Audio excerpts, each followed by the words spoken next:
नमस्कार मित्रांनो, welcome to S class education. कसे आहात सगळे? मस्त मजेत? थोडंसं टेन्शन आलंय का की एक्झाम जवळ येते, अभ्यास होत नाहीये? तर त्यासाठीच ही एक सिरीज आपण सुरू केलेली आहे. याच्यामध्ये आपण सायन्स पार्ट 1 आणि science part 2 10th standard board exam मध्ये यातले कोणते क्वेश्चन्स येऊ शकतात यासाठीची ही सिरीज आहे. आय होप की तुम्ही सगळे व्हिडिओज पाहताय. जर तुम्ही काही व्हिडिओज स्किप केले असतील किंवा चुकून पाहायचे राहिले असतील तर सगळ्याच्या लिंक्स तुम्हाला खाली कमेंट बॉक्समध्ये पाहायला मिळतील. आणि आजचा आपला चॅप्टर आहे तो म्हणजे सोशल हेल्थ आणि याचे आपण इम्पॉर्टंट क्वेश्चन्स पाहणार आहोत. असे कोणते क्वेश्चन्स आहेत जे रिपिटेटिव्हली विचारले जात आहेत, पीवायक्यूज मध्ये आहेत आणि असे कोणते टॉपिक्स आहेत जे तुम्ही स्किप करू शकता जेणेकरून लास्ट मोमेंटला तुमचा वेळ वाचेल आणि तुम्ही जास्तीत जास्त अभ्यास कव्हर करू शकता. हा पहिला जो काही पार्ट आहे तो तुम्ही पूर्णतः स्किप करू शकता. याच्यामधले कोणतेही 4 फॅक्टर्स जे तुम्हाला हवे आहेत ते लक्षात ठेवायचे. कोणतेही 4 मोठे करा, छोटे करा, कसे पण करा, कोणतेही 4. Education, garden, playground, water, toilet, बस संपला विषय. असे कुठलेही 4 जे तुम्हाला हवे आहेत ते तुम्ही लक्षात ठेवू शकता. आलाच डायग्राम तर लिहिता आलं पाहिजे यासाठी. आफ्टर दॅट नेक्स्ट आहे फॅक्टर्स डिस्टर्बिंग सोशल हेल्थ. याचं तुम्हाला असं एक हे येईल, वेब डायग्राम येईल. इथे तुम्हाला मेंटल स्ट्रेस लिहायचं आहे, ऍडिक्शन लिहायचंय, अजून जे काय असेल ते. ठीक आहे. सो 3 पॉईंट्स तुम्हाला लिहायचे आहेत. मेंटल स्ट्रेस आहे, ऍडिक्शन आहे आणि क्रोनिक डिसिजेस आहे. हे 3 पॉईंट्स तुम्हाला लिहायचे आहेत. असा एक वेब डायग्राम आला तर हा वेब डायग्राम 3 मार्कांसाठी किंवा 2 मार्कांसाठी येऊ शकतो.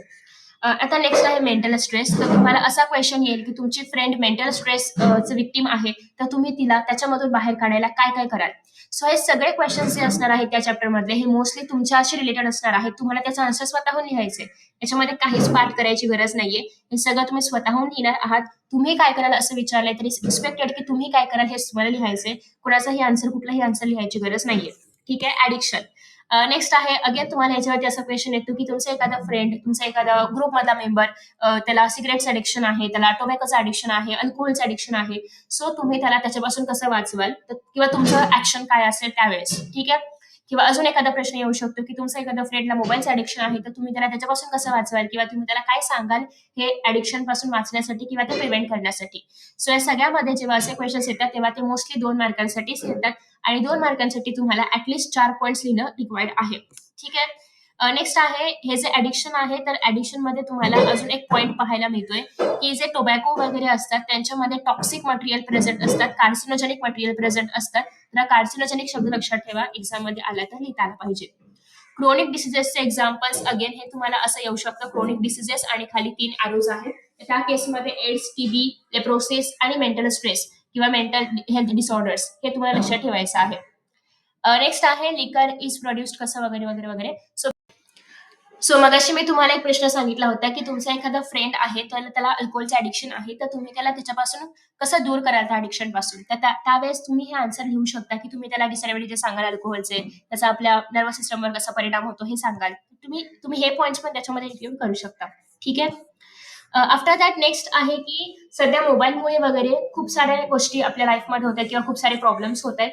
म्हणजे ऑब्व्हियसली चांगल्या गोष्टी पण आहेत, पण ज्या काही वाईट गोष्टी आहेत, excessive use of mobile, excessive use of social media, तर याच्यामुळे काय आपल्या बॉडीवरती त्याचा परिणाम होतोय. तर हे तुम्हाला नेम द फॉलोइंग मध्ये किंवा असा एखादा क्वेश्चन येऊ शकतो की तुम्हाला तुमचा फ्रेंड खूप जास्त मोबाईल ऍडिक्टेड आहे, त्याला दूर करायचे मोबाईल पासून किंवा त्याला त्याचं डिसएडव्हान्टेजेस पटवून द्यायचे आहेत.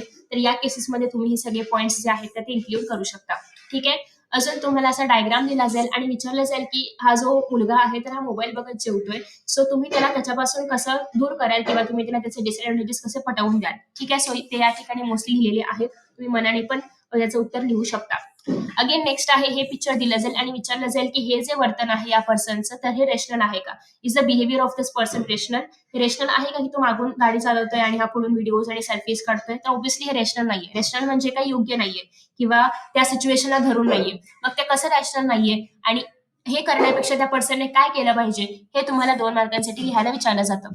दुसरी गोष्ट, आता या सिच्युएशन मध्ये या पर्सनला लागलंय आणि हे लोक सेल्फीज काढतायत, तर हे रॅशनल आहे का त्यांचं ते बिहेवियर. असेल तर हो, नसेल तर नाही. मग का रॅशनल आहे ते तुम्हाला लिहावं लागेल किंवा का रॅशनल नाहीये हे पण तुम्हाला लिहावं लागेल. दुसरी गोष्ट, याच्यावरती सेल्फिसाइड म्हणजे काय असा आपण क्वेश्चन विचारला जाऊ शकतो. सायबर क्राईम्स पासून तुम्ही कसे स्वतःला प्रोटेक्ट कराल असे क्वेश्चन्स येऊ शकतात. सो यातले कोणतेही 4 पॉईंट्स लक्षात ठेवायचे. एनी 4 व्हॉट एव्हर तुम्हाला यातलं काही पण आवडेल किंवा लक्षात राहील ते एनी 4 पॉईंट्स तुम्ही लक्षात ठेवू शकता. नेक्स्ट आहे आयटी ऍक्ट 2000 मुळे महाराष्ट्रामध्ये एक सायबर क्राईमशी रिलेटेड एक ऍक्ट बनवण्यात आलेला आहे. सो या ऍक्टचं नाव लक्षात ठेवायचं. हे तुम्हाला एमसीक्यूज मध्ये येऊ शकतं. नेक्स्ट आहे स्ट्रेस मॅनेजमेंट. सो स्ट्रेस मॅनेजमेंटसाठी तुम्ही काय कराल असं विचारलं जाऊ शकतं, किंवा स्ट्रेस मॅनेजमेंट असं मध्ये दिलं जाईल आणि असे अरोज दिले जाऊ शकतात. सो या ह्याच्यामध्ये तुम्हाला हॉबीज परसिव्ह करणार किंवा फोटोग्राफी, रिडिंग आणि लाफिंग असे काही पॉईंट्स तुम्हाला इथे लिहायचे आहेत. ठीक आहे. आफ्टर दॅट नेक्स्ट आहे स्ट्रेस मॅनेजमेंटमध्ये रेग्युलर एक्सरसाइज येऊ शकते, मेडिटेशन पण येऊ शकतं. असा एक क्वेश्चन पण म्हणू शकतो की how meditation helps student to improve their concentration, किंवा what are the advantages of meditation, और why we should try meditation, why we should meditate. ठीक आहे. सो असे क्वेश्चन ह्याच्यामधून बनू शकतात. सो त्या क्वेश्चन मध्ये तुम्हाला मेडिटेशनचं काय ऍडव्हान्टेजेस आहेत, किंवा मेडिटेशन आपल्या लाईफसाठी कसं चांगलं आहे, कसं इम्पॉर्टंट आहे हे पटवायचं आहे किंवा हे सांगायचं आहे. ठीक आहे. नेक्स्ट आहे ओके. सो याच्यामध्ये तुम्हाला कसे क्वेश्चन्स येऊ शकतात, तर ठीक आहे, तुम्ही हे थोडंफार स्किप करू शकता, कारण डिरेक्टली असं लिहायला वगैरे याच्यावरती काही प्रश्न येत नाही. फक्त एवढंच की सलाम मुंबई फाउंडेशन हे जे फाउंडेशन आहे याचं काम काय आहे. ठीक आहे. सो हे कशाशी रिलेटेड आहे हे तुम्हाला एमसीक्यूज मध्ये येऊ शकतं. गव्हर्नमेंट स्कीम्स वगैरे you can skip. So basically तुम्हाला एक आयडिया मिळाली असेल की चॅप्टर खूप इझी आहे आणि याच्यामध्ये काही रट्टा मारायचा नाहीये, कुठले मायक्रोबची नावं तुम्हाला लक्षात ठेवायची नाहीयेत, कोणत्याही प्रॉपर्टीज वगैरे काही लक्षात ठेवायचं नाहीये. फक्त हे एमसीक्यूज करा आणि सगळे जे क्वेश्चन्स आहेत, व्हॉट विल यू डू आणि व्हाय, हे सगळे क्वेश्चनचं प्रिपरेशन करा. असेच क्वेश्चन्स तुम्हाला एक्झाम मध्ये येणार आहेत. ठीक आहे. तर हे एक्झाम्पल्स वाले क्वेश्चन्स. सो मोस्टली तुम्ही या चॅप्टरसाठी फक्त एक्सरसाइज केली, आणि मी जे सांगितले ते सगळे एक्सरसाइज मध्ये इन्क्लूड आहेत. तुम्ही फक्त एक्सरसाइज केली तरी पण चालेल, कारण हे सगळे क्वेश्चन तुम्ही मनाने लिहिणार आहात, त्याच्यामध्ये काहीच पाठ करायची गरज नाहीये. सो रेफरन्ससाठी एखादा आन्सर वाचा, टेक्स्टबुक नाही, डायजेस्ट मधलं किंवा जे काही तुम्ही फॉलो करत असाल त्यातलं हे आन्सर रीड करा, आणि मग तुम्ही मनाने आन्सर लिहिण्याचा प्रयत्न करा. सो हा चॅप्टर खूप लवकर होईल, त्यासाठी जास्त काहीच वेळ नाही लागणार. सो आय होप की तुम्हाला हा व्हिडिओ आवडला असेल. Thank you so much for watching. Next व्हिडिओमध्ये आपण लास्ट चॅप्टर जो की डिझास्टर मॅनेजमेंट याचे इम्पॉर्टंट क्वेश्चन्स पाहणार आहोत. Thank you so much and bye.